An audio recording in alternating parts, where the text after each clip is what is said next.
Have you ever wondered how chemists know exactly how concentrated a solution is? Imagine two glasses of lemonade.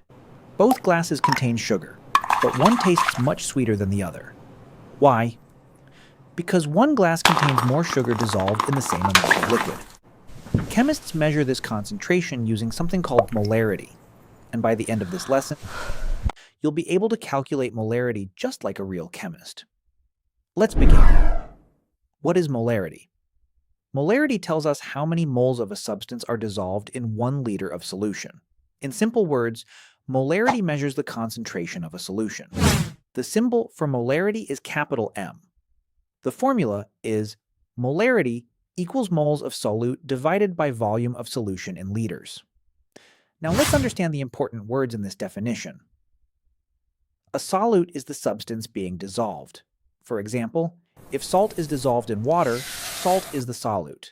A solution is the final mixture after the solute dissolves. A mole is a counting unit used by chemists. Just as a dozen means 12 items, a mole represents a very large number of particles. For molarity calculations, we usually work with the number of moles. Now let's see our first example. What is the molarity of a solution prepared by dissolving 2 moles of sodium chloride in enough water to make 1 liter of solution? Let's identify the given information. Moles of solute equals 2 moles. Volume of solution equals 1 liter. Now use the formula. Molarity equals moles divided by volume. Substituting the values, molarity equals 2 divided by 1. Molarity equals 2. Therefore, the molarity of the solution is 2 molar. That means every liter of the solution contains 2 moles of sodium chloride. Simple enough. Now let's try a slightly more challenging question. A student dissolves 10 grams of sodium hydroxide, also called NaOH, in water and makes 500 milliliters of solution. Find the molarity. Before using the molarity formula, we need to find the number of moles. So let's calculate the molar mass of sodium hydroxide. Sodium has an atomic mass of 23. Oxygen has an atomic mass of 16. Hydrogen has an atomic mass of 1. Adding them together, 23 plus 16 plus 1 equals 40 grams per mole.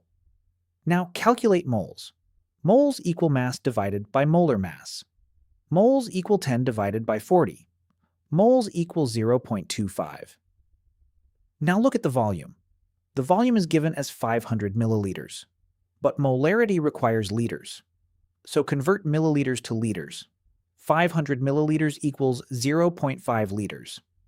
Now use the molarity formula. Molarity equals moles divided by volume. Molarity equals 0.2. 5 divided by 0.5. Molarity equals 0.5. Therefore, the molarity of the solution is 0.5 molar. Notice something important.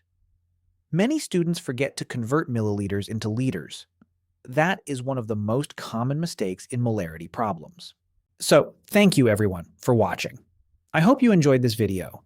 Keep practicing questions and this concept will become super easy for you. See you in the next video.